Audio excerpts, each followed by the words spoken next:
Praise the Lord. கர்த்தராகிய தேவன் இப்பொழுது நம்மோடு பேசுகிறார்.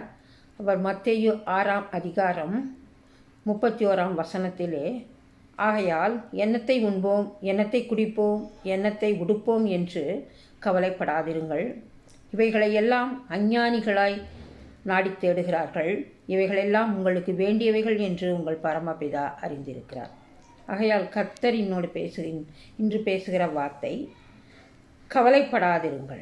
என்னத்தை உடிப்போம், என்ன சாப்பிடுவோம், என்ன செய்வோம் என்று சொல்லி பல கவலையினால் இராதபடிக்கு கர்த்தர் கவலைப்படாதிருங்கள் என்று சொல்ல, இதெல்லாம் நமக்கு தேவைன்னு நம்முடைய ஆண்டவர் அறிந்திருக்கிறார். அதனால் கவலைப்படாமல் இருங்கள். முதலாவது தேவனுடைய ராஜ்யத்தையும் அவருடைய நீதியையும் தேடுங்கள், அப்பொழுது இவைகளெல்லாம் உங்களுக்கு கொடுக்கப்படும் என்ற வசனம் 33ஆவது வசனம் மத்தேயு 6:33 சொல்கிறார்.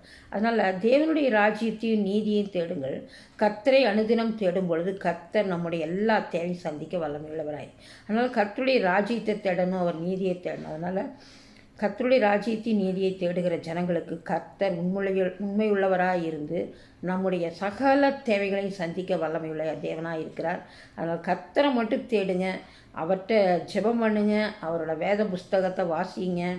அதில் நிலைத்திருக்கும் பொழுது அதன்படி நடக்க, அவருடைய கட்டளைகளுக்கு கற்பனைகளுக்கு கீழ்ப்படிந்து நடக்கிற பிள்ளைகளாய் நாம் மாறும் பொழுது நம்முடைய தேவைகள் அனைத்தையும் தேவன் சந்திக்க வல்லமையுள்ளவராக இருக்கிறார்.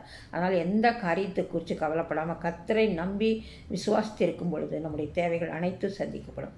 இதற்காக ஜெபிக்கலாம். கர்த்தாவே, இயேசு கிறிஸ்துவே, ஸ்தோத்திரம் ஆண்டவரே. அப்பா, நீர் சொல்லியிருக்கிற வசனத்தின்படியாய் நாங்கள் உம்மை தேடுகிற பிள்ளைகளாய் மாற விரும்புகிறோம், உமக்கு கீழ்ப்படுகிற பிள்ளைகளாய் மாற விரும்புகிறோம். தேவனாகிய கர்த்தர் எங்களுடைய தேவைகளை எல்லாம் சந்திக்க வேண்டும் என்று செபிக்கிறோம். எங்கள் மனதில் இருக்கிற கவலைகள் எல்லாவற்றையும் எடுத்து போட்டு ஆண்டவர் எங்களுடைய முழு தேவைகளை சந்திக்க தேவன் உதவி செய்ய வேண்டும் என்று செபிக்கிறேன். நன்றி செலுத்துகிறேன். தேவ ஆவியானவர் ஒவ்வொருவரோடு பேசுவீராக, தேவைகளை சந்திப்பீராக. நன்றி செலுத்துகிறோம். இயேசு கிறிஸ்துவின் வல்லமையுள்ள நாமத்தில் செபிக்கிறோம் நல்ல பிதாவே, ஆமேன். நன்றி. நாங்கள் ஜீசஸ் ஹோலி ஃபயர் மினிஸ்ட்ரியிலிருந்து பேசுகிறோம்.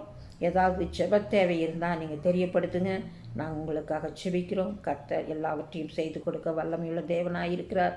ஆமேன்.